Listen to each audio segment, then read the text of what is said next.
Perkenalkan, nama saya Ikma Irmawati, NIM 211020076 dari Prodi Manajemen Pendidikan Islam. Di sini saya akan menjelaskan tentang manajemen peserta didik. Pertama, rekrutmen peserta didik di sebuah lembaga pendidikan.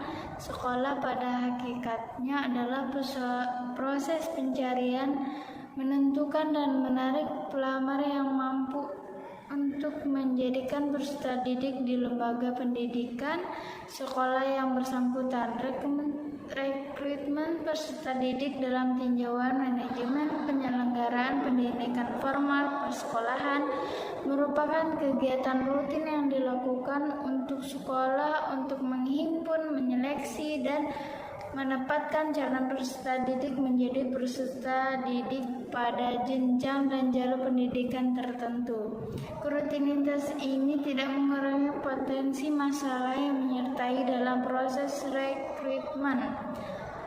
Rekrutmen peserta didik merupakan tahap awal dalam manajemen peserta didik. Dalam konteks dunia pendidikan, rekrutmen peserta didik memiliki pengertian yang lebih khusus.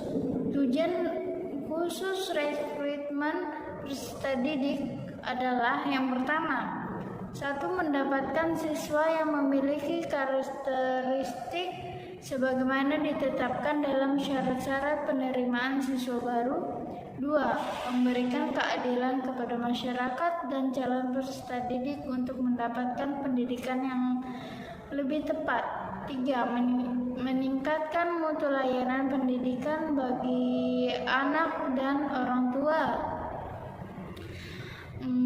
Yang kedua, ketatausahaan. Tata laksana pendidikan yang sering disebut dengan istilah administrasi tata usaha, yaitu segenap proses kegiatan pengelolaan surat menyurat yang dimulai dari menghimpun, menerima, mencatat, mengelola, mengadakan pengiriman, dan menyimpan semua bahan keterangan yang diperlukan oleh organisasi. Dengan pengertian ini, maka tata laksana atau tata usaha bukan hanya meliputi surat-surat saja, tetapi semua bahan keterangan atau informasi yang berwujud warkat. Pekerjaan tata usaha meliputi rangkaian aktivitas menghimpun, mencatat, mengelola, mengadakan pengiriman, dan menyimpan keterangan-keterangan yang diperlukan.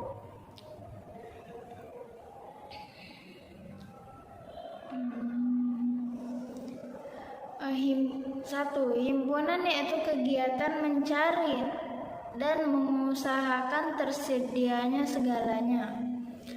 Keterangan yang tadinya belum ada atau berasakan di mana-mana sehingga siap dipergunakan bila mana diperlukan. 2. Mencatat yaitu meliputi kegiatan membubuhkan dengan berbagai alat tulis, menulis mengenai keterangan yang diperlukan sehingga terwujudlah tulisan yang dapat dibaca, dikirim, dan disimpan. 3.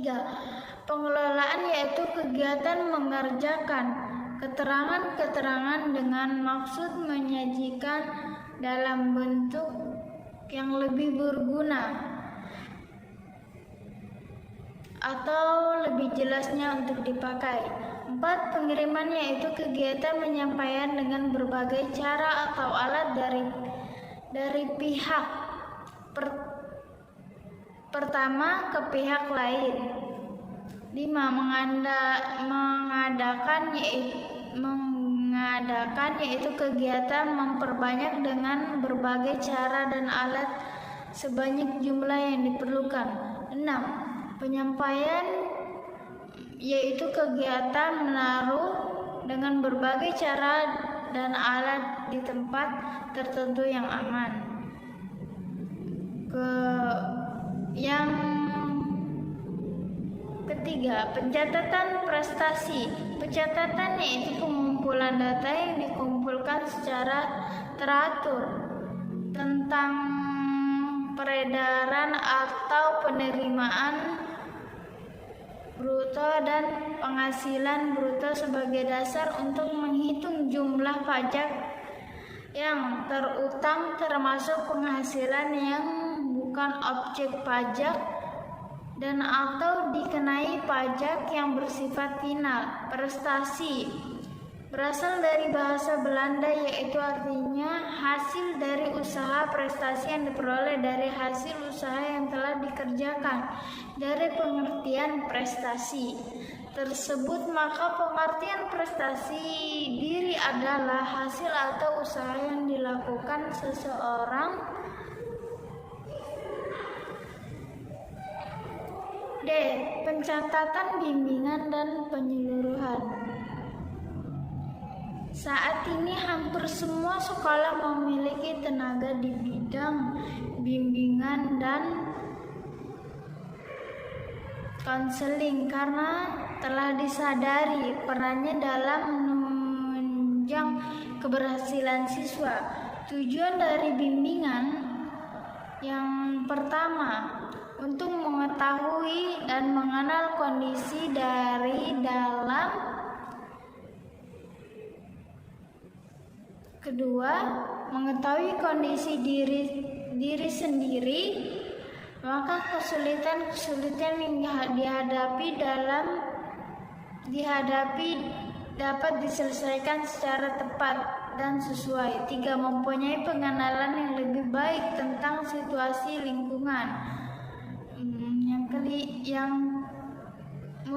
Yang keempat, mutasi pada hakikatnya adalah perpindahan kegiatan belajar mengajar dari suatu sekolah ke sekolah yang lain, baik masih satu kabupaten, kota, atau luar kota. Proses kegiatan belajar yang dilakukan oleh siswa yang melakukan mutasi itu sifatnya melanjutkan, bukan mengulang, dan hal ini berkaitan dengan siswa tersebut, baik itu berupa absensi atau penilaian. Semuanya harus ada laporan ke sekolah barunya, sehingga proses belajar mengajar dapat berjalan dengan lancar tanpa ada halangan dalam proses belajar, baik itu tingkat SD, SMP, dan SMA.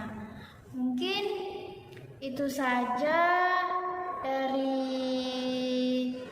materi manajemen peserta didik yang saya sampaikan.